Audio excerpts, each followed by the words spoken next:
എല്ലാവർക്കും നമസ്കാരം. എന്നും ഞാൻ പറയണ പോലെ, എന്നും പാടുന്ന പോലെ കീർത്തനമല്ല പാടാൻ പോകുന്നത്. ഇന്നൊരു ചെറിയ കഥയാണ് എല്ലാവർക്കും കേൾക്കാൻ പാകത്തിന് പറയാം. എൻ്റെ ചങ്ങാതി. ഞാൻ ഇന്നലെ ഒരു യാത്ര കഴിഞ്ഞ് വരുന്ന വഴി റെയിൽവേ സ്റ്റേഷന് സമീപം വെച്ച് ഒരു കൂട്ടുകാരൻ എൻ്റെ പിന്നാലെ വന്നു. ഞാൻ ഇടയ്ക്ക് തിരിഞ്ഞു നോക്കിയപ്പോൾ ആണ് കൂട്ടുകാരനെ അല്ലെങ്കിൽ കൂട്ടുകാരിയെ കണ്ടത്. ഇപ്പോഴത്തെ വേഷവിധാനം കണ്ടാൽ തിരിച്ചറിയാൻ പറ്റുകയില്ലല്ലോ. ഞാൻ ചോദിച്ചു, എന്തിനാണ് എൻ്റെ പിറകെ വരുന്നത്? തിരിച്ചു പോയിക്കൊള്ളൂ, അല്ലെങ്കിൽ വേണ്ട, ഞാൻ കൊണ്ടുവിടാം. ഞാൻ വീണ്ടും തിരിച്ചു പോയി സ്റ്റേഷന് സമീപം കൊണ്ടുവിട്ടു. ഞാൻ വിചാരിച്ചു അതിൻ്റെ അച്ഛനോ അമ്മയോ സഹോദരങ്ങളോ ആരെങ്കിലും അവിടെ കാണുമെന്ന്. പക്ഷെ അത് വെറുതെ ആയി. അവിടെ ആരും ഇല്ലായിരുന്നു. എങ്കിലും അവനെ അവിടെ വിട്ടു തിരിച്ചു പോന്നു.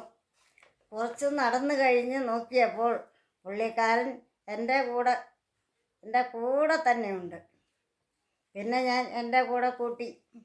കൊച്ചുകുട്ടിയാണ്, ചോദിച്ചാൽ ഒന്നും പറയുകയില്ല. വീട്ടിൽ വന്നപ്പോൾ അച്ഛനും അമ്മയും എന്നെ കുറേ കുറ്റപ്പെടുത്തി. എവിടെ നിന്നെങ്കിലും കണ്ടതിനെ എന്തിനാണ് കൊണ്ടുവരുന്നത് എന്ന് ചോദിച്ചു. എങ്കിലും അമ്മയ്ക്ക് സന്തോഷമായി. കാരണം അച്ഛനും ഞാനും ജോലിക്ക് പോകും. അനുജത്തി പഠിക്കാൻ ദൂരെയാണ് താമസം. പിന്നെ വീട്ടിൽ അമ്മ ഒറ്റയ്ക്കാണ്. ഏതായാലും ഞങ്ങളുടെ വീട്ടിലെ ഒരു അംഗമായി കൂടി കഴിയുകയാണ്.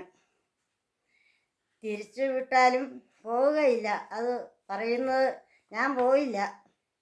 വീട്ടിൽ ചെന്നാലും എനിക്ക് ഇതിൽ കൂടുതൽ സുഖമൊന്നും ഇല്ല. അച്ഛനും അമ്മയ്ക്കും ഞങ്ങൾ മക്കൾ 5 പാല് കുടിക്കാൻ വളരെ പരിമിതമാണ്. തികയുകയില്ല. തിരികെ പോകാൻ ആവില്ല. ഇവിടെ ഇഷ്ടം പോലെ പാലും ആഹാരവും കിട്ടുന്നുണ്ട്. എല്ലാവരും എന്നെ കുട്ടുമോളെ എന്ന്, അങ്ങനെയാണ് എനിക്ക് പേരിട്ടത്, കുട്ടുമോളെ എന്ന് വിളിച്ച് കൊണ്ട് നടക്കുന്നുണ്ട്. പക്ഷെ അച്ഛനും മുത്തശ്ശിക്കുമാണ് കുറച്ച് സ്നേഹം കുറവ്. ഞാൻ അവരുടെ കൂടെ ചെന്ന് കിടക്കും. ചിലപ്പോൾ ഒരു മാന്തും ഒരു ചെറിയ കടിയൊക്കെ വെച്ച് കൊടുക്കും. മനഃപൂർവ്വമല്ല. കാരണം എത്രയായാലും ഞാനൊരു മാർജാര വംശമല്ലേ. അരിയാഹാരം എനിക്ക് ഇഷ്ടമല്ല, അത്രയ്ക്ക് ഇഷ്ടമല്ല.